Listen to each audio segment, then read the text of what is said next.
Good evening. My name is Dave Frank. Welcome to my 13th Internet Masterclass. I'm extremely grateful tonight to be presenting a class on my teacher, the great pianist and jazz educator Lennie Tristano. I had the good fortune of studying with Lennie for 6 years in the 1970s, and it was just a great experience growing up with such a great musician and a great person. I'm coming to you tonight from Hari, NYC, which is a jazz yoga space right in the middle of Manhattan at 140 West 30th Street. And I'm going to start the class as usual by playing a little bit. You can find the notes for tonight's class on my website, www.davefrankjazz.com. And you can download those notes and read along. There is a button, as I always say, probably right around here, where if you'd like to fast forward this segment, you may. This is going to be about, maybe 6 or 7 minutes, but I'd like to play something for Lennie tonight. Thank you for joining me, and I look forward to a real groovy evening.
read along with the notes with me if you like. Lennie Tristano, 1919 to 1978, was one of the great jazz genius innovators of the 20th century. Among other things, Lennie was one of the pioneers of the cool school of jazz of the 1940s and 50s, made the first use of overtracking in audio recordings, conducted the first experiments in free jazz group playing, and pioneered the walking bassline style of jazz solo piano playing. Blind from the age of 9, Lennie was also among the first jazz educators to establish a complete system of teaching improvisation on all instruments, and had a thriving teaching studio in the New York City area until his death in 1978. Lennie's piano playing was the expression of a tremendous but relaxed spiritual power, daring harmonic and melodic elements, humor, and a shocking originality. His playing has influenced countless jazz pianists, including Bill Evans, Keith Jarrett, and Herbie Hancock. In this class, we will focus on Lennie's solo playing and on some of his innovations in both solo and group contexts. I first met Lennie when I just turned 15. I was studying at the Berklee College of Music in Boston, and I was in the library, and a lady came and sat across from me, and she had a copy of this new Tristano record, which you can see here, which was a very rare record. She had found it for $2 or $3 in some bin in Boston. And she was very excited because she was studying with Lennie, and at that time I was very much looking for a teacher, and I had read about Lennie in a book called Jazz Masters of the 1950s. And I knew that he was teaching nearby where I was living on Long Island. So I asked her about Lennie, and she said he was a great guy, and he was a great teacher, and he was very interested in helping people play jazz. So I decided I was going to call him up. So from the dorm at Berklee, the first conversation I had with Lennie when I was 15 went like this. Hello, Mr. Tristano? Call me Lennie. I need help. What kind of help do you need, David? I need pianistic help. This is what you do. When you get back from Berklee, you come and see me. I live in Queens. And you can come here and play for me, and I'm going to tell you how I'm going to rip you off, and you can tell me to go fuck myself. That was the first conversation I had with Lennie, but it wasn't the last. He was such a powerful figure in jazz and in education, and he had a whole scene of musicians studying around him, and it was just an amazing experience to be in regular contact with a genius at this level. So what I thought I'd do tonight is just let's listen to a little of his solo playing.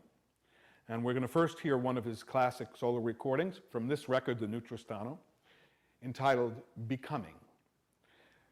We'll listen to it, and then I'll come back and we'll talk about some of the elements that go into the playing, and then we'll listen to it again and I'll talk you through it.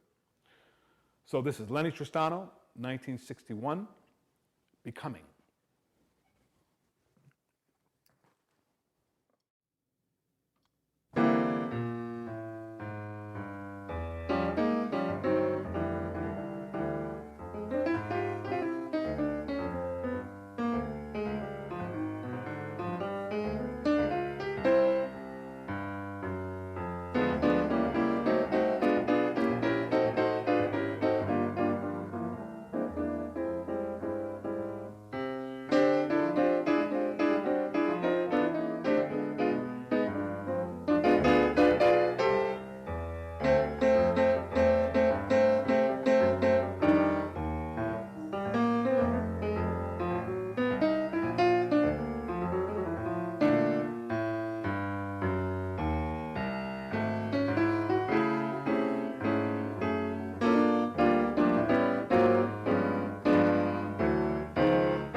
This was recorded about 50 years ago, and to me this amazing improvisation has lost none of its originality, power, and intensity. That was some real swinging jazz piano. It's almost impossible to believe that one person can create all that music and create it spontaneously. So I thought it would be useful to look at some of the aspects of Lennie's style. And you might, if you know any of these master classes, you might recognize some of this stuff from the walking bassline clinic, but I'll repeat some of it for you tonight in Lennie's context. The first thing we notice about Lennie's playing is this powerful walking bass line. So the walking bass line is primarily a quarter note line, low down on the piano. You can go real low with this bass line. On a big piano like this, it really has a huge sound. It's almost all quarter notes, although there are other things you can do to change it. And the idea is that we're making a melodic connection between the roots of the chords. On the walking bass line clinic, we get into this quite extensively. But you're trying to make a simple melody, connecting the roots of the chords as a first way of doing it. Once you learn how to do the roots of the chords, you can use other elements and other degrees of the chord.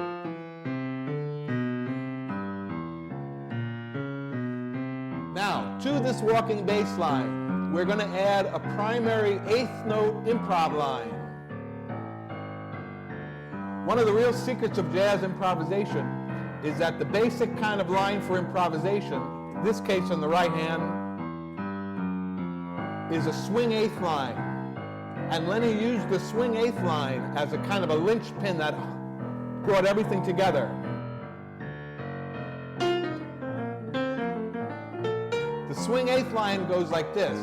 New York, New York, New York, New York, New York, New York, New York, New York, New York. This is the primary line in improv, and Lennie uses it as a primary jumping off point, and then he'll build the intensity and come back to it.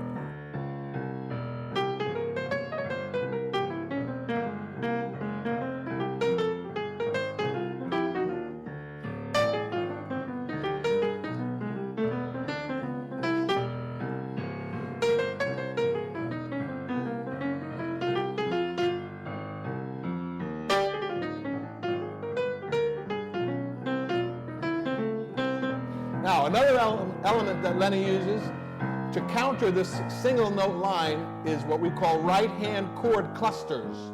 And these chord clusters usually have anywhere from 3 to 5 notes, oftentimes 4.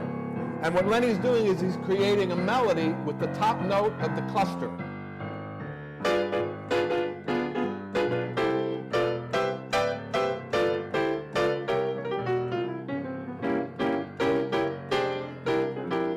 We're following the chord sequence of What Is This Thing Called Love, like it was a merry-go-round in your head. Lennie would often bring out the top note and the bottom note of the clusters.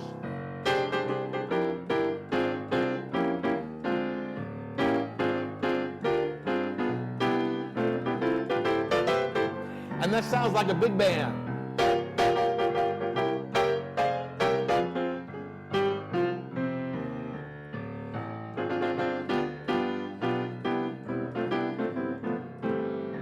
The two basic things would create a balance. The single note line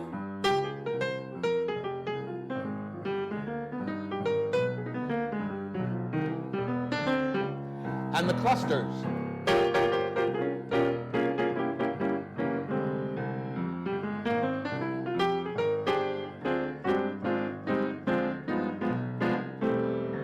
Now, when Lennie wanted to ramp the sound up and the volume and the intensity, he would sometimes bring in triplet lines. And you know, if you've seen any of these classes, that the triplets is Tennessee.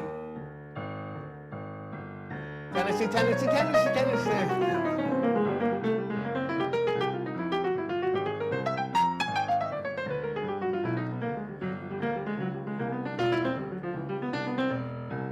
One, two, three, 1, 2, 3, 1, 2, 3, 1, 2, 3, Tennessee, Tennessee, Tennessee, Tennessee.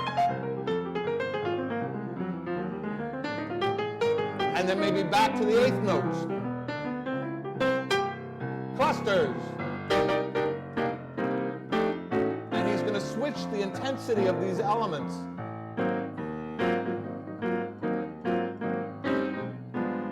Maybe back to the single notes. There's a little master controller in your head when you're improvising that tells you exactly in the moment which element to use. And basically we're looking to control the intensity of the creation. Here we start with the single note lines, eighth notes.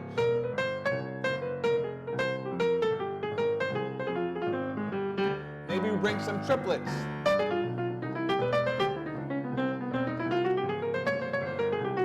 Tennessee, Tennessee, Tennessee, Tennessee. Maybe some clusters.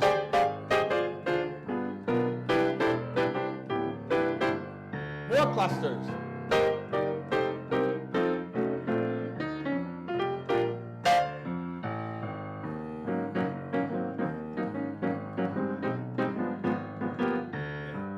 Single note. All the while following the chord progression.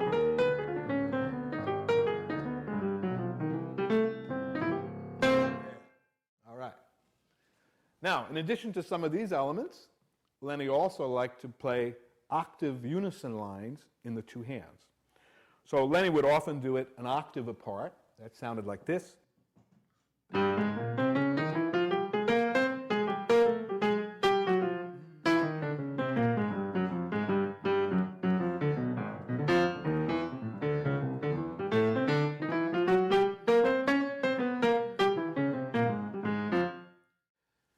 And sometimes you can do it 2 octaves apart. It has a kind of a brighter sound or a bigger sound.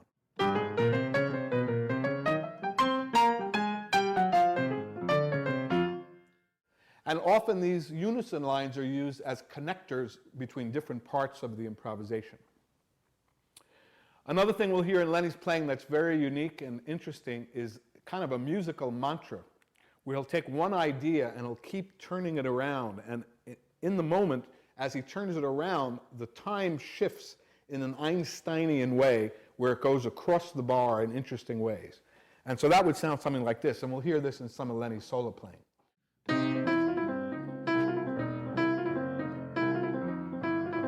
Like a mantra.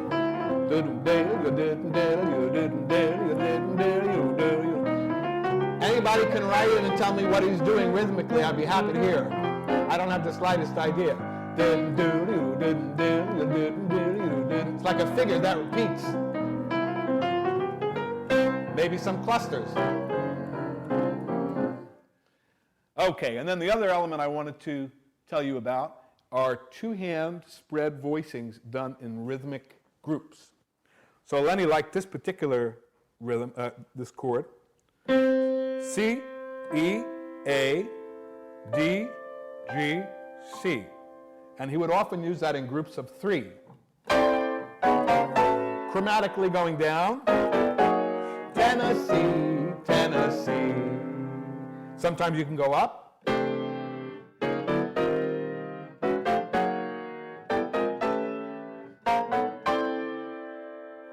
Sometimes you can go 2 octaves. Tennessee, Tennessee, Tennessee. That's real strong. Lennie was such a strong person. As most of you know, he was blind, and he had a very difficult life in many ways. And yet he was all of our teachers and all of our guru, and he would give us all advice on all aspects of music and living. And he was able to do that in spite of his handicaps. And it was such a powerful experience to be in his presence. He had a real enlightened type of a vibe that he gave off. And he would often talk to us about things like meditation and how you keep your mind quiet while you're creating. He was really on top of all those multidimensional aspects of improvisation. It was way ahead of his time. So I hope that gives you some idea of some of the elements that we're hearing tonight in Lennie's playing. And so now let's listen again to Becoming, and I'm going to talk you through it, and I think you'll see how these elements are used.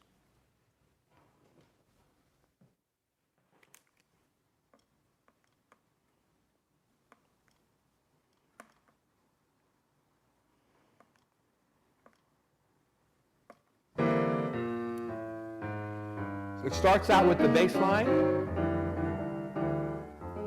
You can feel the pulse right here. The bass line gives you the pulse. Yeah. Kind of a slow tempo. There are some clusters. Always has a melody involved in the cluster on the top and bottom note, at least.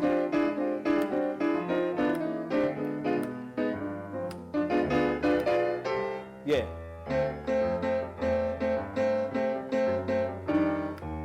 Back to our single eighth note line. New York, New York, New York, New York, New York, New York, down. Sometimes you use these little turns. Doodle-ya, doodle-ya. That's a real nice aspect that he adds to the eighth note line. Yeah. The power of the playing reflects the power of the person. And he gave that power to so many people to find their own. Yeah.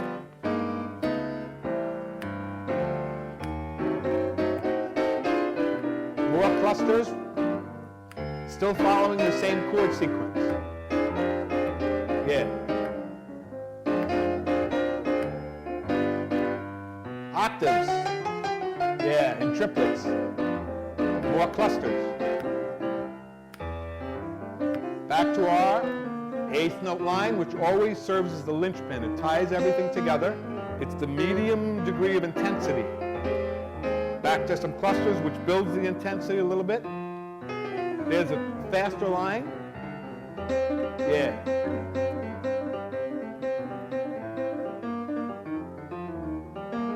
Yeah. Now he's speeding the light up a little bit. Yeah, sometimes the lines just go across the bar and it doesn't fit any preconceived rhythm. Sometimes it will be eighth notes, triplets, and 16th notes.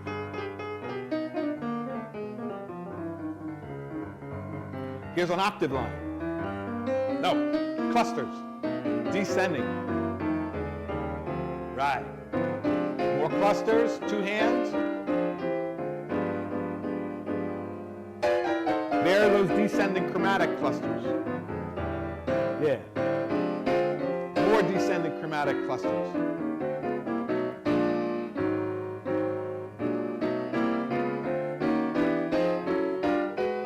This is a beautiful section here. He keeps the note the same twice. 3 times. 1, 2, 3. Right. Even 4. Yeah. Here's an octave line in the 2 hands that connects 2 sections of the piece. Now he's going to start to build the intensity. Yeah. Back to the clusters and the swing 8, the bass line. Yeah.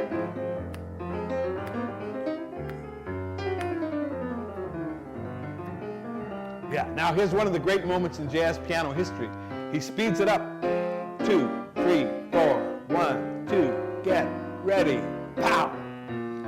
Yeah. Same thing but faster. Yeah. Here's like one of those mantras.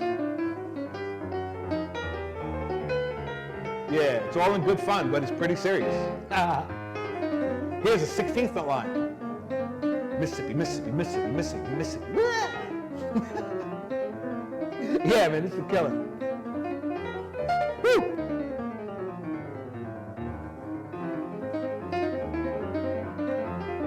Yeah.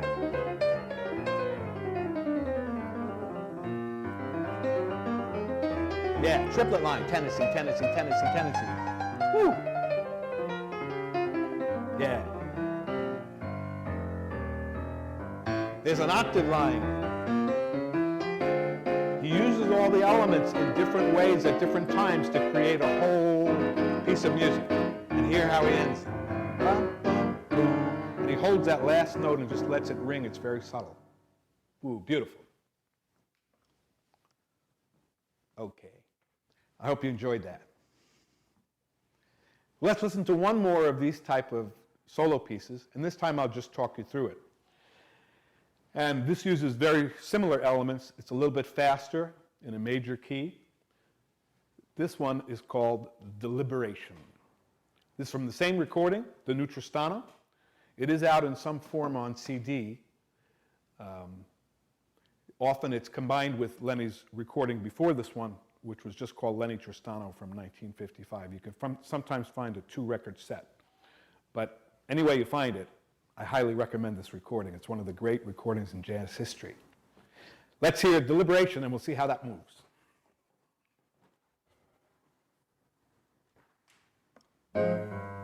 Yeah, so this one's a little bit faster. So you got that bass line swinging. Beautiful. This is based on the changes of Indiana or Donna Lee. Yeah. So we have the left-hand bass line spelling out the rhythm. No question where the pulse is here.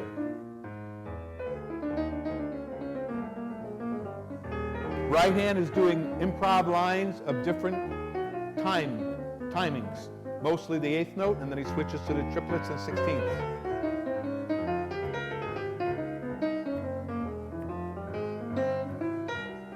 Yeah, his timing was so perfect with the bass line. The word on the street is that Lennie, for 1 year, played nothing but bass lines. I don't know if that's possible, but that's what we heard. That as he was developing this ability to play the bass lines, for 1 year he did nothing else but play bass lines. Yeah.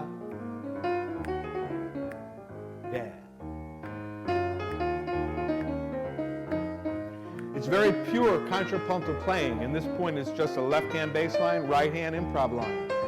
Dave McKenna sometimes would add some chords in the middle to make it a little more complicated, but Lennie liked the real abstract kind of Bach contrapuntal lines. There's triplets. Here's a mantra. It's deep, man. Yeah, it's like ecstasy. Not the drug, the feeling.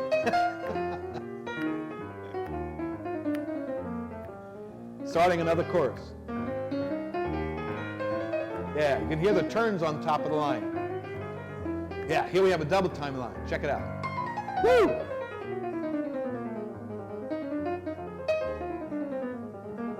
Goes on.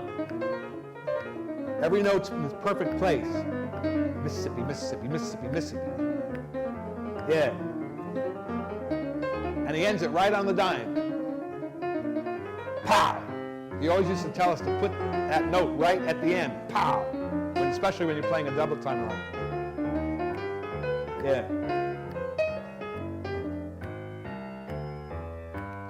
Now he brings some clusters in. It changes the texture, makes it thicker. Yeah. Beautiful. Good. Now it's another chorus. Now he's going to go back to the yeah, here we go. Single note line. Yeah. Clusters. Hear how he moves them around.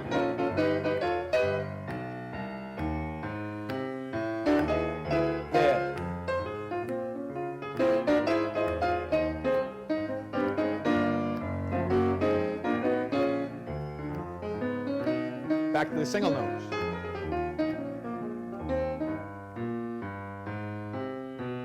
Here, double time line. Yeah. Woo. That is complex, man. Woo. W. Pa. Yeah, there's a mantra. Woo.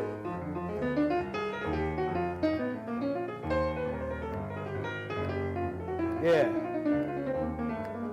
More double time. Woo. Man, those fingers are flying. Incredible piano technique.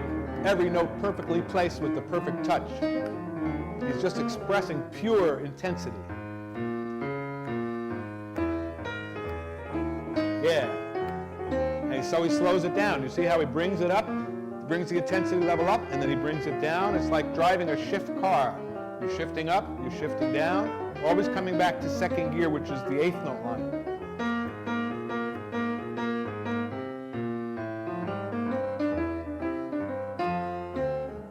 Yeah, now he's going towards the end with big clusters and rhythms. Yeah, that is deep. And it brings to an ecstatic ending.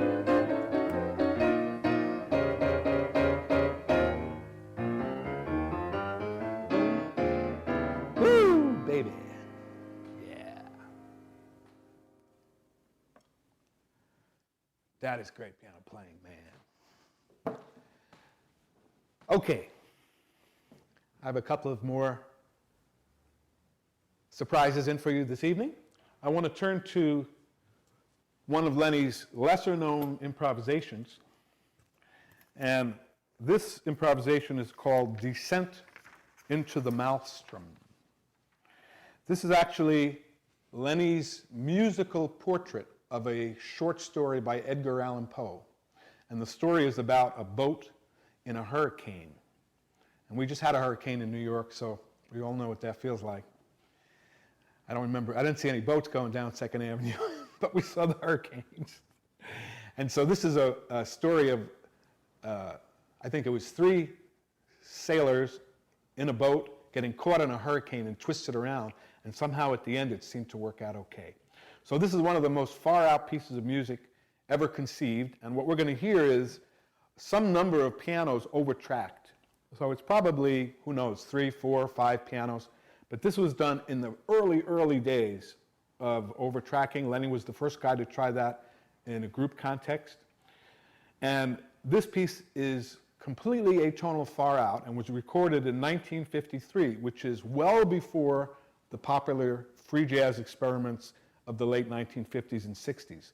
So this is kind of like looking in Da Vinci's notebooks, and then you see all of a sudden in the middle of all these beautiful pictures, you see like a helicopter. It's like, this is a helicopter, but wait, it's only like 400 years before the helicopter started. This is kind of like what Lennie was doing. This is way ahead of his time, and I'm going to play it all the way through for you, and then we're going to talk briefly about it, but there's not much that needs to be said about this piece. But it is called Descent into the Maelstrom. Lennie Tristano, 1953.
there anybody left out there?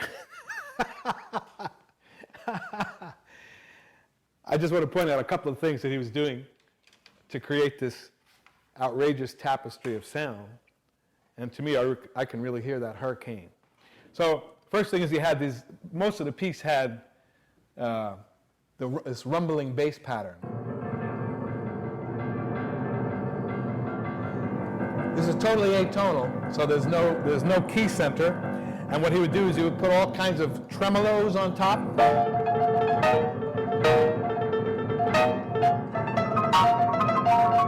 Just however he felt it at the time.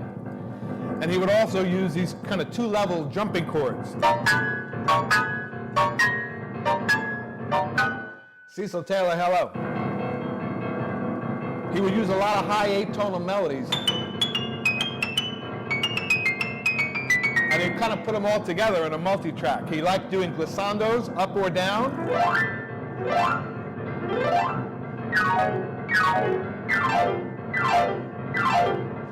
And he would do repeated chords and clusters like this.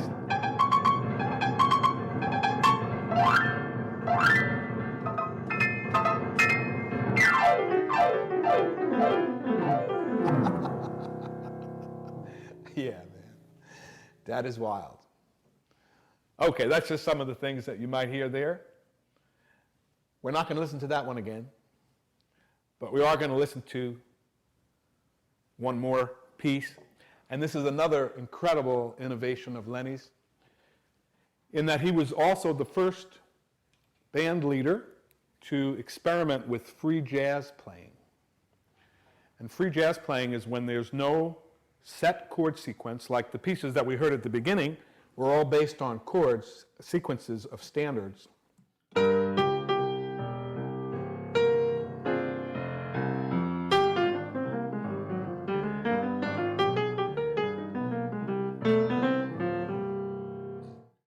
This kind of free playing is something that was radically new at the time, and this is where you just put a group of guys in a room and you just say play, and then it's the natural intuition of human beings in the same place at the same time that can create a spontaneous work of art. And it's very interesting and unusual to have a group of people playing together and improvising something brand new. When we heard the solo recordings, we heard Lennie himself at the piano. Now we're going to hear the Lennie Tristano group, and we're going to hear a piece called Digression from 1949.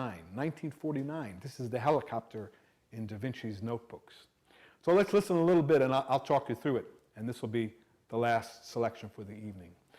This is the Lennie Tristano group, Digression, 1949, if you can believe it.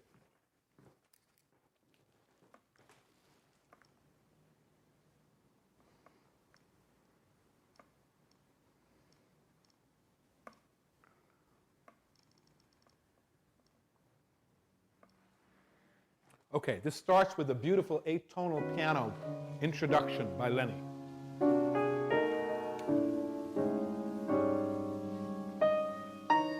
He has a melody that shifts from the top to the bottom, right hand to left hand. Sometimes he answers himself. He creates a phrase in the right hand and then answers it in the left hand. The beautiful combination of musical textures of chords and single notes, right hand and left hand doing different combinations of chords and notes. And now we have Lee Konitz coming in with a melody, and Lennie imitates it. This is musical telepathy. There's nothing planned. There is one instrument at a time coming in. Now we have the guitar coming in, Billy Ballard. Lee Konitz was playing beautiful alto on this. You can feel the pulse of the music. That's one of the things that holds it together. Yeah. Lennie starts a melody. And he adds to that melody. It swells, it rises, and it falls. There's a beautiful melody by Lennie. There's a melody. Answer.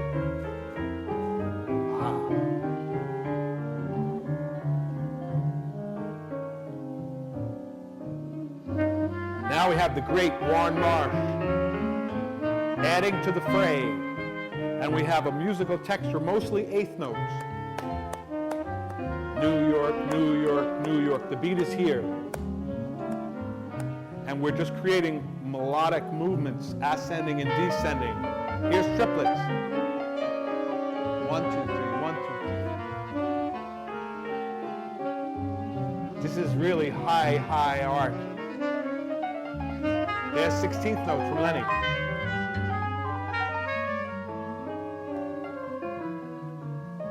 There's a new melody.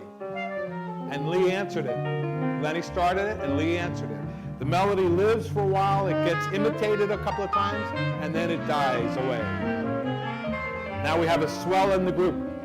It was a swell group. There's something totally different from Lennie. It all works together to create a musical tapestry.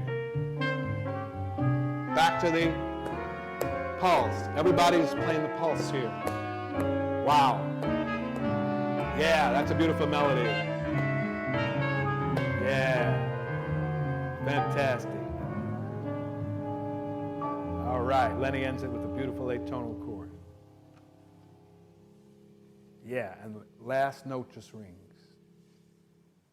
Beautiful. Okay, gang. Thank you so much for joining me on another one of these musical excursions. If this kind of thing interests you, there are 12 other classes on both YouTube and Ustream on such people as Bill Evans, Frank Zappa, the Grateful Dead, Oscar Peterson, many others. I want to thank my great new crew, Josh and Melissa. Thank you so much for joining me on this journey. And I want to dedicate this class to my bestie friend, the great Batman, Aaron Reitano, who is now fighting a terrible disease in Boston. So this one goes out to you, buddy. And I want to thank Lennie for his generosity of spirit and music that inspired a whole generation of players. If you'd like to reach me for any reason, any positive reason, that is, feel free to write me at davefrankjazz.com. Great to be with you. Our next class is going to be in a totally different direction. We're going to study the piano stylings and lifestyle, incredible costumes, and altogether wackiness of Liberace. So talk about from the sublime to the ridiculous. Thank you for joining me. See you in cyberspace another time. Ciao for now.